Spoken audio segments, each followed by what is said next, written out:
All right, hello. Thought I'd take a moment to spend some time talking about some of the things that we can do during the holidays, since the holidays are just around the corner. So right now, what I'm doing is I'm preparing to make candied lemon peel. And so I've got the various stages here. I thought I'd just sort of explain what I'm doing. I've just taken some organic lemons, and some of them are they're spotty. Organic lemons aren't going to be perfect. So anything that you don't want to show in your candy is stuff like this. And we've all heard of a parson's nose on a turkey. A lemon has a parson's nose as well. And there's that one. I don't want that in my candy.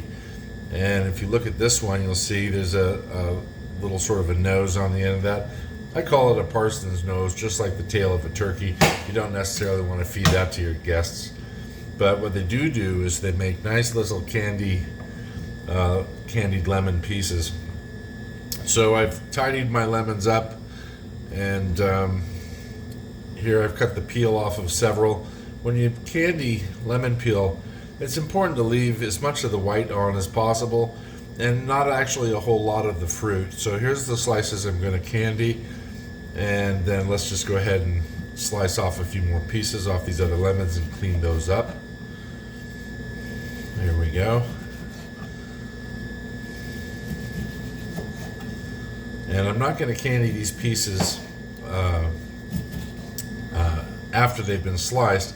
I'm going to candy them on the large size, because one of the things that happens, there's several ways to candy lemon peel.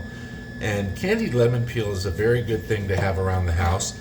It'll last for 2 or 3 years in a ball mason jar. And it's really good for you because you can use it for cough syrups and use it to boost up your immune system.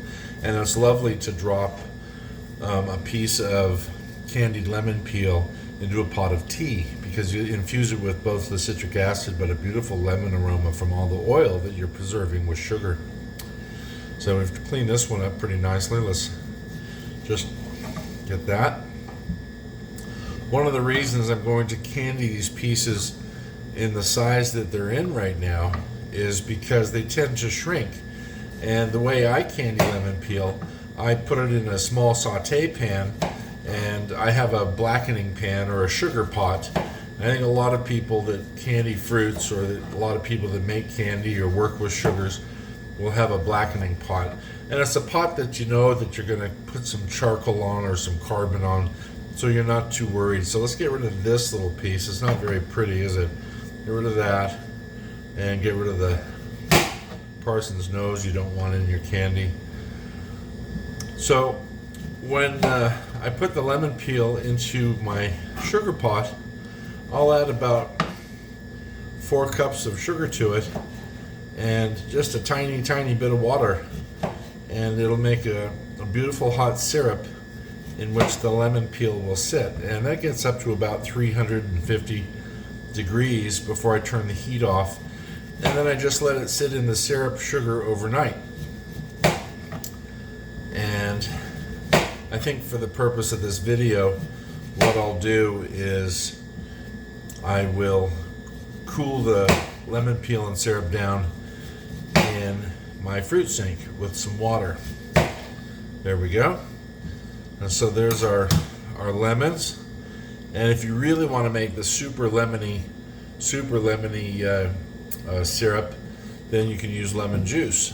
So instead of using a little water, why don't we juice these lemons?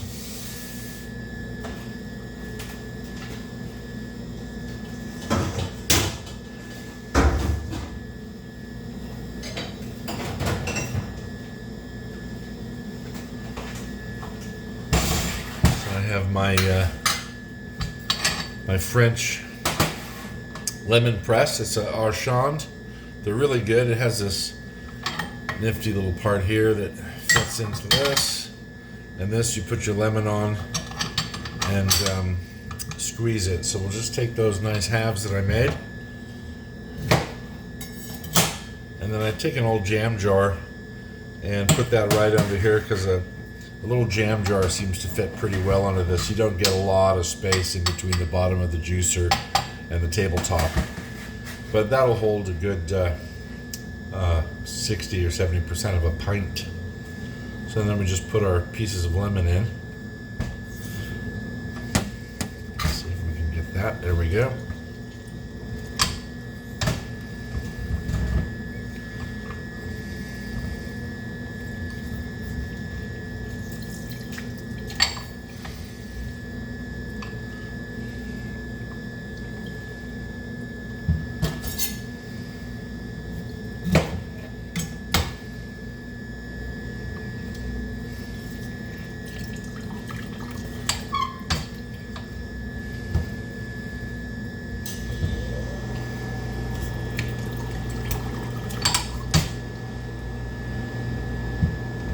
So because we're making lemon syrup as well, which like I said earlier, it works great for a cough syrup, I also make a rosemary reduction with organic vegan cane sugar and rosemary needles and the branch itself, because I like the branchy woodiness of a rosemary branch, not just the needles themselves.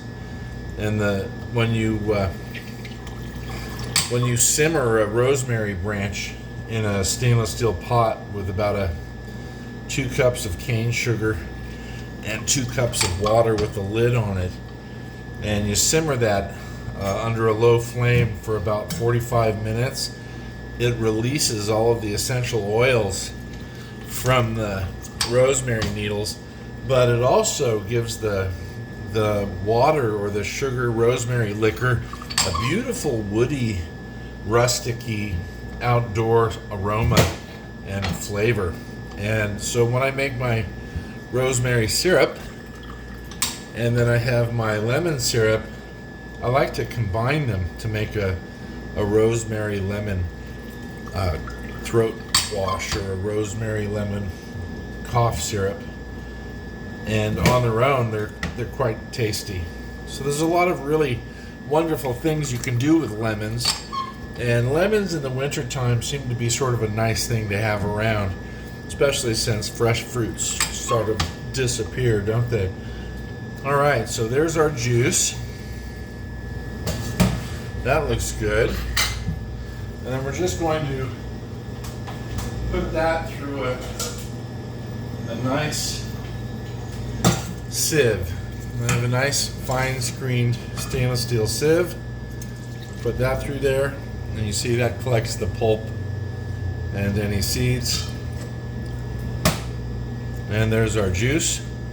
And so let's go ahead and put our nice lemon peel pieces in that we're going to candy. And then don't forget your parson's nose, which is the nice point of the lemon that's not all beat up.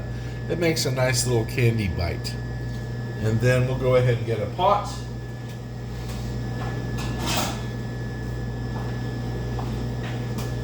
Here's my sugar pot. As you can see, it's well charred, and I've cooked any of the fine chromium or chrome steel polish off of it.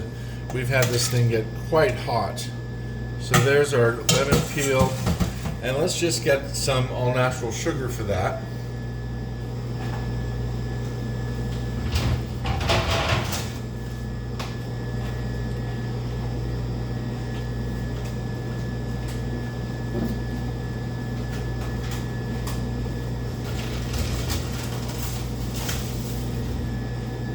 Right, so I'm using Zolka Morena, which is a vegan organic unprocessed cane crystal. And it's vegan because they don't pour the boiling sugar syrup through giant ricks filled with slaughterhouse bone charcoal. They pour it out onto an annealing table, cool it, and crush it. So it's a really nice sugar. And I love that little extra bit of natural cane minerals, and of course the molasses content that hasn't been removed. So that's because I'm using a vegan all-natural sugar, in order to get the right thickness of the syrup and the sweetness, rather than using 1 cup of granulated, we went ahead and used 3.5 cups of Zolka Morena organic vegan sugar. So I'm going to put that onto the heat in just a moment, and we'll get right back to you.